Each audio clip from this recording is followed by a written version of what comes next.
The question is, if a person is resistant to hypnotherapy, do you insist? Now, my understanding from insist means that you insist that they keep going to the treatments and so forth.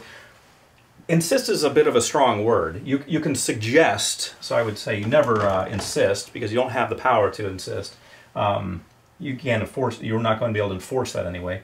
So you can suggest that they stick with it. Let's say after the first session it's not working. I have weight loss clients who come to me, and usually about session 3 they start to eat more than they've ever eaten before. They start to binge eat. That's why I've worked in a binge eating session in the protocol. But at a certain point, people will start to sabotage themselves. I work with people on wealth building, and usually, again, about the 3rd session, they start to sabotage themselves. They start to spend more. They start to gamble. They start to squander their money. And what that is the subconscious mind not being okay with the programming.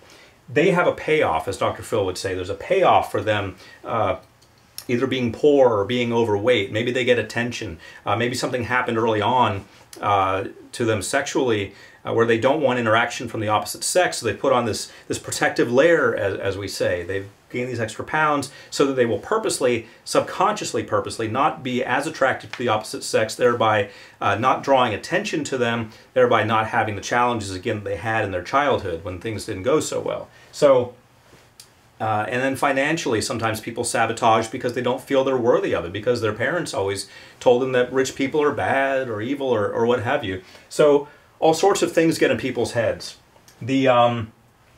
So at a certain point, they're probably going to sabotage themselves. That happens. It's normal. I would suggest at that point that they continue on. Just say, this is normal. It's so normal, in fact, that I've built it into my protocol. I suggest that you continue on. So if things aren't working, yes, definitely suggest that they stick with it. Unless it's session 10 and nothing's happening, then it's time to cut bait, as we say here in Georgia. It's time to cut the line and come back another day, do something different. And we'll talk about that in a minute. When I say do something different, we'll talk about what that means.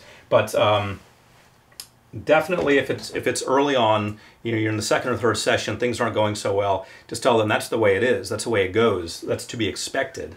I didn't tell you that ahead of time because I didn't want to program you to feel that way, but that is to be expected.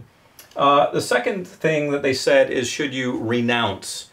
Should you renounce? And I don't really understand what they mean by renounce. I guess maybe that means to downplay. You know, say, okay, the client says to you things aren't working, and then you say, oh yes, they are working.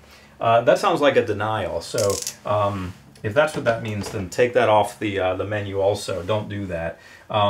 Choose another style. That's a possibility. Let's say, for example, that you, for whatever reason, never did ask them if they like the beach induction or if they prefer a woods induction or another kind of induction. You just assume that they would like the beach induction, and they really don't like it. So probing gets the answers here. You find out, you start asking more specific questions. Well, you say it's not working. What isn't working about it? Well, I haven't gotten the change I need. Okay, well, is there anything I can do differently that you know of? Yeah, well, I really don't like it when you say go to the beach because I don't really like the beach. I find it hot and gross and annoying, and I'd really rather not be there, and I think it's taking me right out of it. Okay, challenge solved. It's resolved. Another style could also mean another type of hypnotic induction. Maybe they actually would like to have a rapid induction or a quick induction. They don't want a head-to-toe induction. Maybe they feel that you should get in there and get to work and not waste all this time with this with a slow induction. Maybe they're like that. Smokers get that way. So maybe another style would work. Again, find that out from asking the client. So another style and retry, yes. Now you've got to realize that hypnotherapy, just like anything else, doesn't work for everyone and doesn't work all the time. Maybe they would have more success with another hypnotherapist. Maybe they would have more success with another healing modality. Maybe they're just not ready to change. Heart surgery doesn't work all of the time.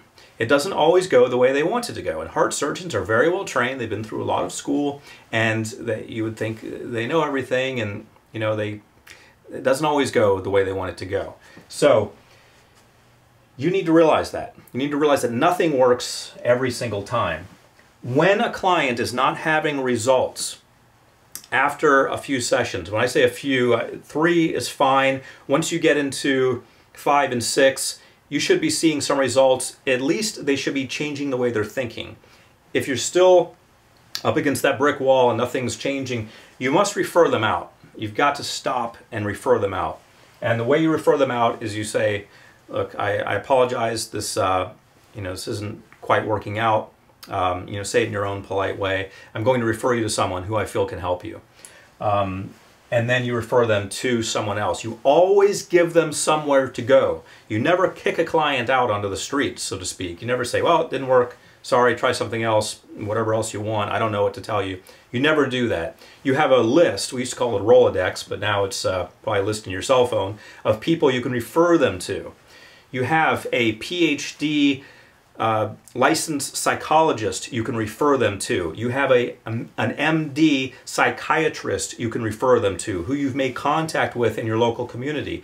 You have another hypnotherapist you can refer them to. You have a talk therapist who may have a master's degree, who you can refer them to. And I say talk therapist, I mean like a marriage and family therapist or something of that order, who you can refer them to. You have a list of menu items you can share with them, and you can refer them out. You must give them a name and a number and let them know that, and you put that in their file. You do not ever just kick them out. So that's again, my long answer to a short question.